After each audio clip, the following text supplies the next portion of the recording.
Presenting from Philly Pressbox Radio, Philly Pressbox and Jim, Chet, let's go. Welcome to the Philly Pressbox Radio Roundtable Mount Rushmore special. I'm Bill Furman. This is my partner, Jim Chet. Jesco. Hey, Chet, like most others during the pandemic, we were looking for some things fun to do without our daily sports, and we decided to create our own Mount Rushmore of Philly sports. It was pretty hard, even increasing from the 4 on the real Mount Rushmore to 5 on ours. Yeah, it was way tougher than some people might think. I mean, there were a couple or 3 obvious ones, obvious names, but it was really tough to settle on the final couple of guys. Lots of great athletes in Philly over the last 50-plus years. Absolutely. And, you know, there was one stipulation probably that made it a little even easier for us because, you know, we had to have seen the player play. So it limited us from about 1965 to the present, but eliminated someone like Chuck Bednarik, who almost certainly would have been on our Mount Rushmore. Yeah, absolutely. Now, we're not kids anymore, everybody. We know that, but neither of us saw Chuck Klein or Robin Roberts or Richie Ashburn or Concrete Charlie or Steve Van Buren play. I swear we didn't. Yeah. Well, I tell you, could you imagine just those names you threw out there? Could you imagine adding them to the list of how hard it was for us to get to 5 as it was? It'd have really been difficult with, say, those 10 names. Yeah, well, I think Bednarik would be the one sure Eagle guy because everybody says he's the greatest Eagle of all time. Beyond that, a lot of great Eagles, but I don't know if anyone is truly Mount Rushmore worthy, but we'll get to that. That's right. Well, hey, so today what we're going to do, we're going to start out with our near misses, and there were a few of those, and then we'll follow that by each taking 3 of our players, discussing them and why they made our list. So let's get it rolling. Let's talk near misses. All right, Bill. A lot of guys got consideration, you know, but didn't make the final cut. Names like Smokin' Joe Frazier, Donovan McNabb, Randall Cunningham, Hal Greer, Charles Barkley, Eric Lindros, and the core guys from the 2008 Phillies too, of course, Utley, Howard, Rollins. All great, but not quite Mount Rushmore worthy, unfortunately. And while Allen Iverson, Bernie Perrant, and Reggie White did get heavy consideration, none of those 3 guys made it. Sorry to tell you that. More about those guys, though, as we go along here in this process. And, Bill, I should also note Steve Jeltz was a last-minute cut. Steve Jeltz, who knew? Did not make it. He didn't make it. Well, no. You know what? Then this probably isn't a real valid Mount Rushmore without Jeltzy. All right. Well, hey, let's get started. Let's talk about who we put in that 5th spot because I think that was the toughest one. Then we'll work back to number 1. And, you know, as we said when we did this, we didn't put them necessarily, slot them in the order. We just filled it up. So where I picked Wilt as my number 1, I think you picked Wilt as your number 3. That doesn't mean they were number 1 and number 3. They were just spots. So, but let's start with that 5th one because I think that one was the difficult one to get. Yeah, we had 4 that we agreed on, and we each had 1 other guy. And, Bill, the one guy who was on my list but not yours, a great Philadelphia Eagle. I just thought that 1 Eagle should be on our Mount Rushmore. And as we said, I didn't see Chuck Bednarik play. Otherwise, he probably would have been here for sure. So for me, it came down to names like McNabb, Cunningham, Reggie White, and Brian Dawkins.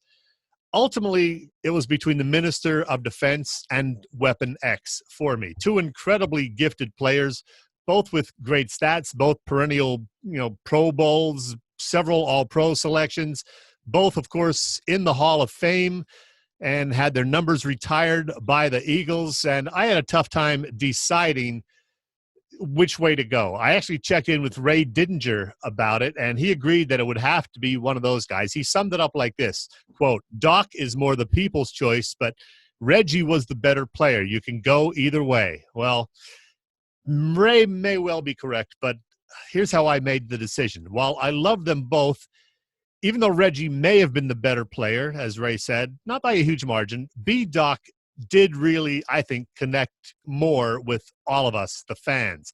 And heck, I wanted somebody on my Mount Rushmore who actually played in this century. So much as it pained me to do so, I had to disagree with Ray Didinger on this and put Brian Dawkins on my Mount Rushmore. I was there when he went into the Hall of Fame in Canton a few years back. That was a great experience. So B-Doc was my guy who's on Mount Rushmore, but not on yours. Yeah, and it pained me to not have an Eagle on my Mount Rushmore, and Brian Dawkins would have certainly been the one. But when I looked at it, it came down to Brian Dawkins, Steve Carlton, and Bernie Parent for me for the last three spots. And it was more a process of elimination, not to take anything away from any of them, because they all deserve it. They're all Hall of Famers in their respective sports. But absolutely.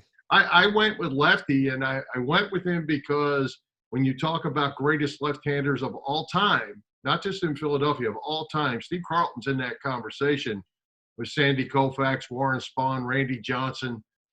There are only a few. It's a short list, and Steve Carlton's certainly one of them, having won 20 games 5 different times for the Phillies, of course, the 27-10 season. But he also won 4 Cy Young Awards. There was just no way that I could leave him off my list. And when you look at the other guys that I had on my list, they weren't coming off either. So that 5th spot had to go to Carlton. I think when you look at Parent, you say he is a fantastic Hall of Fame goalie. So are other guys. When you look at Dawkins, you say was a great defensive back. So are other guys. When you look at Carlton, you say, hey, he was one of the very few elite. And that's why Steve Carlton got my spot. Yeah, I understand. And had I not gone with B-Doc, my Eagle representative, I probably would have gone with Lefty in thinking about it now. All right, we both ended up with 2 great 76ers on our list of 5 Mount Rushmore guys. One is obvious. We'll get to him later. But after deciding to eliminate Bernie Parent and Steve Carlton as my final selection, I decided that if I were adding a second 76er, it would be either Allen Iverson or Julius Erving. I loved AI, terrific player who, while he wasn't a fan of practice, we talking about practice, not a game, but practice. He wasn't a fan of that. He certainly gave it all come game time. But in the end, I went with the guy who helped bring excitement about pro basketball in Philly back in the year 1976. I think back to how much excitement there was when the Sixers were able to lure Dr. J to town from the ABA. There was the whole thing with, the nets in between there, and I forget exactly how it all went down. But it was really an exciting time when the Sixers landed Dr. J in 1976.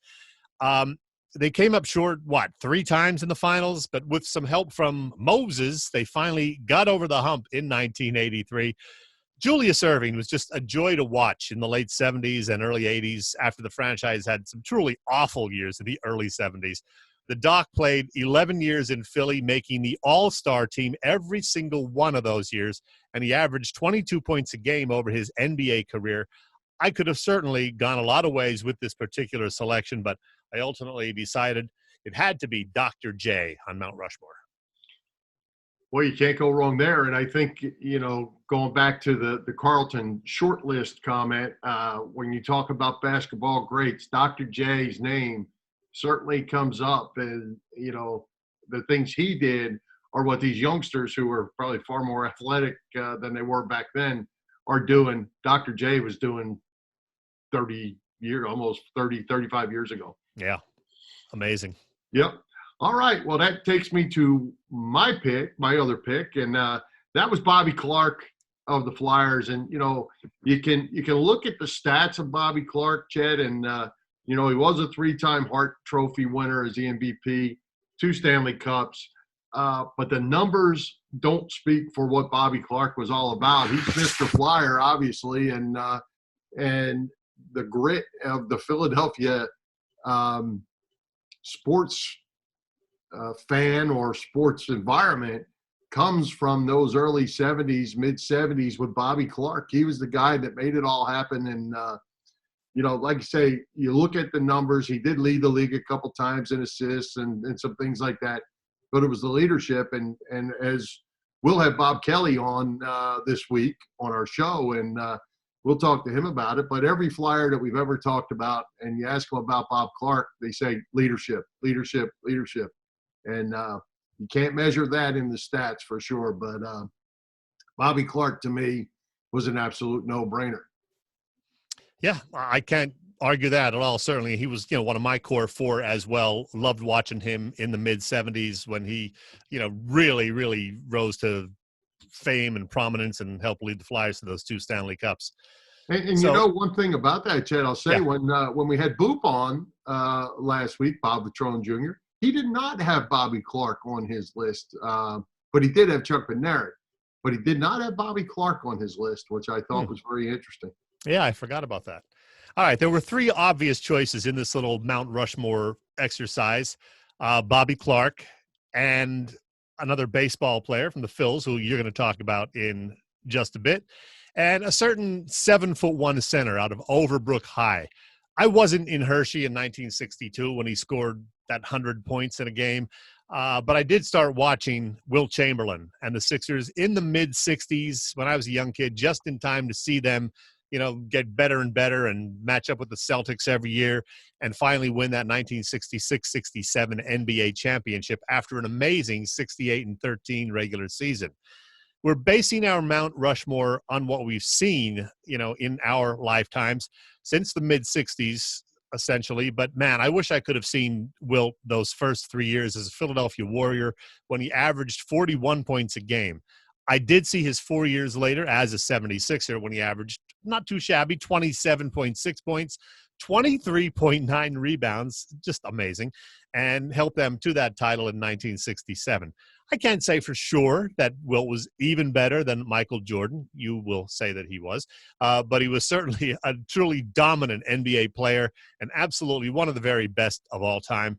And for me, Wilt is a must for our Mount Rushmore of great Philly athletes. Absolutely. And I'm with you. I wish we would have seen the early days. And I think I mentioned this to you before. I only actually saw Wilt play live in person one time. Saw him a lot on TV, but one time.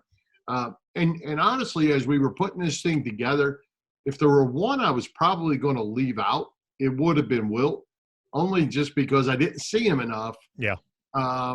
Where I did see, the Bernie Perrants and the Brian Dawkins a lot.